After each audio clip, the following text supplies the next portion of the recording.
Merci à tous ceux qui sont là. Alors, on va faire un programme hybride, en fait, avec à la fois, pour une certaine partie, des slides en anglais et des orateurs qui vont être parlés en français.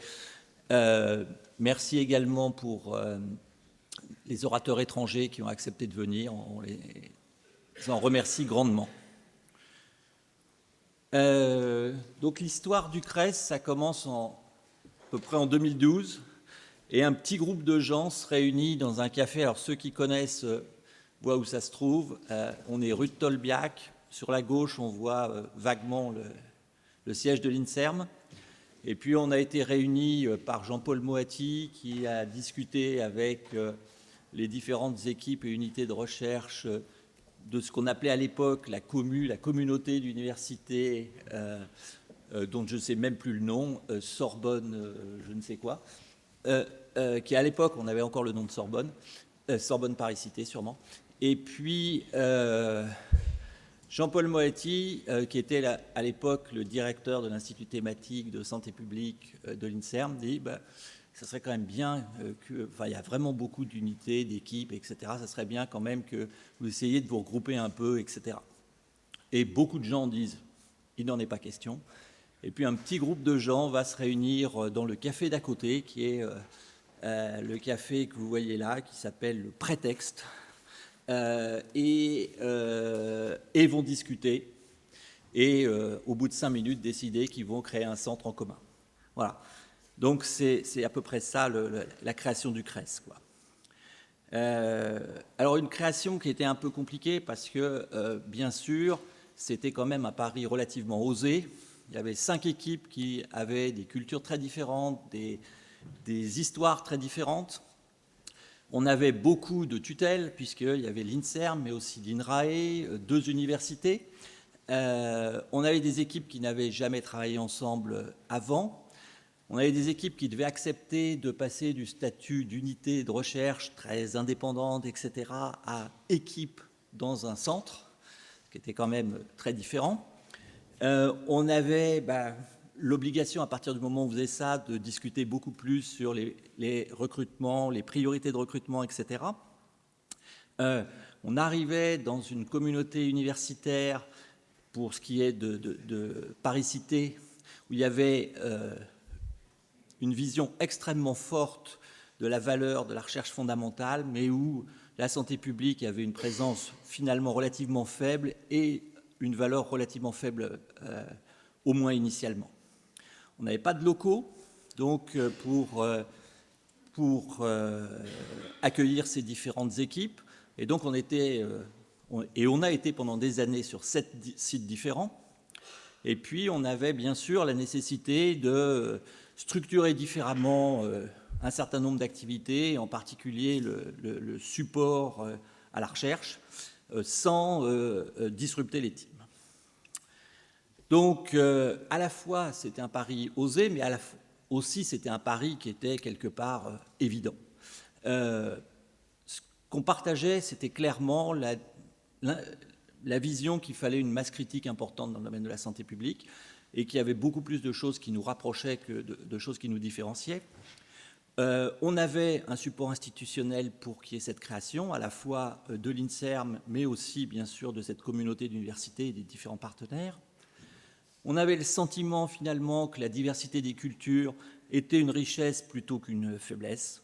Et donc, c'était un pari osé, mais raisonnable. Par-dessus tout, je pense que ce qui se passait, c'est qu'on avait une vision extrêmement partagée de la recherche.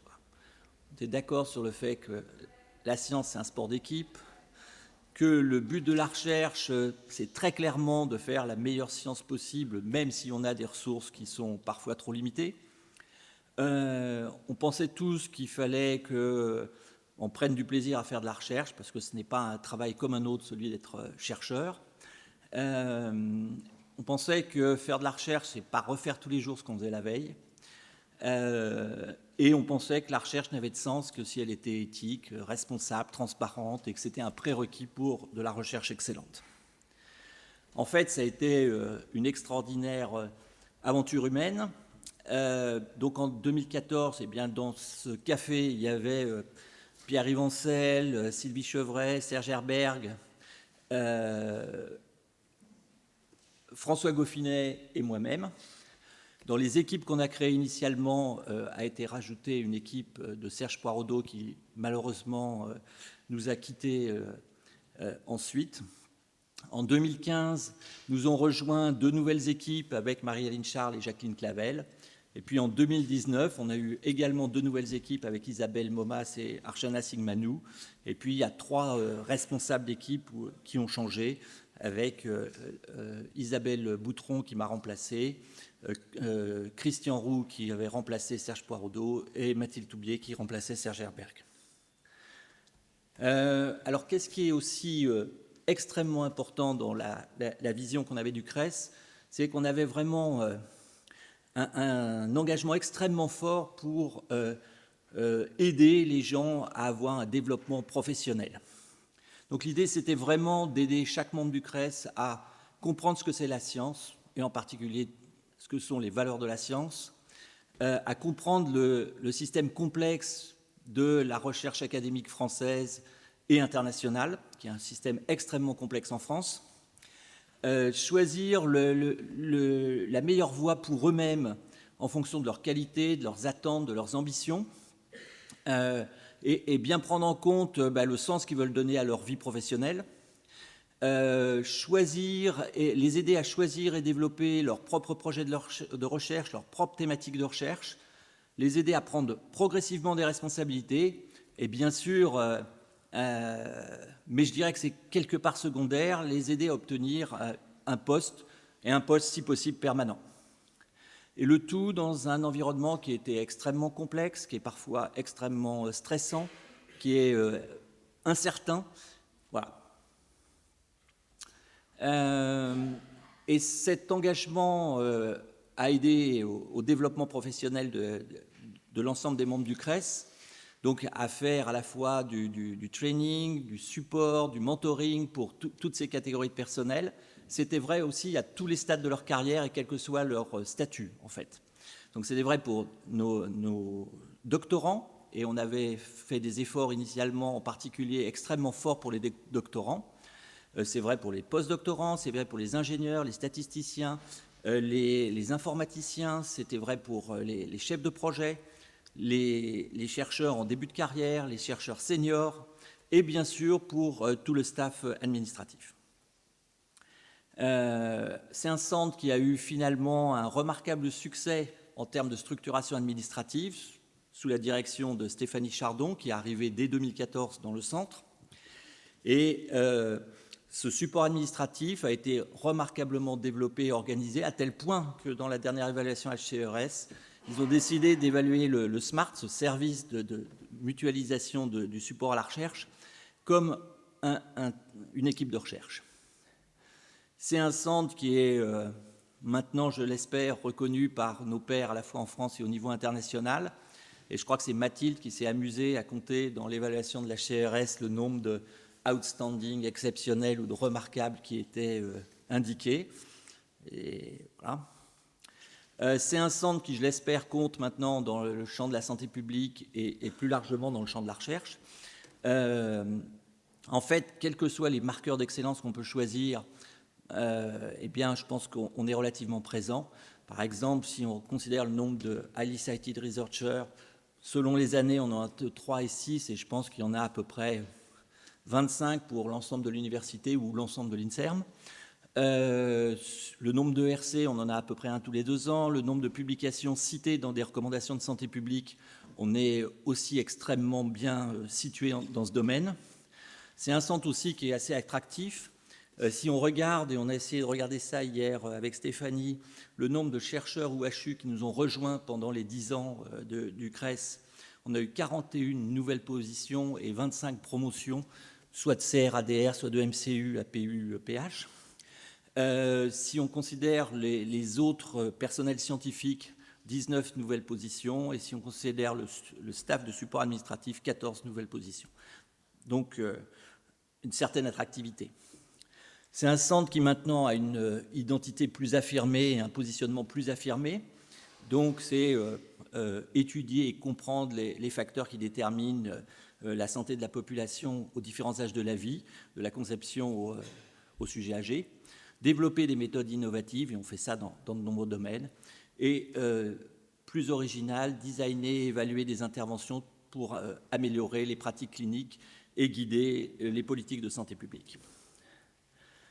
Donc bien sûr, en cette journée, je suis ravi de remercier tout spécialement tous les membres du CRES, à la fois tout le staff du CRES, les chercheurs, les ingénieurs, les managers, tous les responsables de tous les comités variés qui sont impliqués dans le CRES, et bien sûr l'équipe exécutive du CRES, avec les responsables d'équipe, les membres du COMEX du CRES et bien sûr Stéphanie Chardon, notre secrétaire générale. Et puis bien sûr, je voudrais aussi remercier nos tutelles. Donc nous avons 4 tutelles, l'Université Paris-Cité, l'Université Sorbonne-Paris-Nord, l'INSERM et l'INRAE. Et sans eux, bien sûr, on n'aurait jamais pu faire ce qu'on a fait. Donc, et les différents niveaux de ces tutelles ont été tous extrêmement importants, aussi bien sûr, les présidents d'université, les présidents de commissions de recherche, les doyens. Et alors, vous savez que dans la complexité française, on a un doyen faculté santé, puis un doyen UFR de médecine. Pour l'INSERM, les différents PDG, et puis, bien sûr, les différents responsables de l'Institut de santé publique, et les délégations régionales qui nous ont aidés grandement, en particulier pour un certain nombre de postes. Et c'est exactement la même chose pour l'Université Sorbonne-Paris-Nord, qui a été un soutien indéfectible à l'équipe RN, et pour l'INRAE, qui nous a aussi beaucoup aidés. Et bien sûr, au-delà des responsables de ces différentes tutelles, on n'oublie pas, bien sûr, qu'il y a aussi toutes leurs équipes qui travaillent au quotidien et avec lesquelles on a des relations extrêmement fortes. Alors, le futur du CRES, en 2 mots. On a 2 équipes qui vont nous quitter et c'est complètement compréhensible. C'est vraiment des décisions stratégiques puisqu'ils rejoignent d'autres centres qui sont plus proches de leurs activités. Et on leur souhaite le meilleur pour les 5 ans à venir et le futur quinquennat, en fait. On a des équipes qui sont aussi réorganisées avec une organisation un peu différente de l'organisation précédente. Et on a un futur qui, je l'espère, sera brillant grâce à l'engagement de tous. Et vous allez avoir une nouvelle directrice de centre, Isabelle Boutron. Clairement, son leadership scientifique est reconnu internationalement. Sa capacité à s'engager, son sens du collectif est remarquable. Et elle a déjà démontré sa capacité à manager des programmes très ambitieux. Et donc, il n'y a aucun doute sur le fait qu'elle va emmener le CRES encore plus loin. Voilà.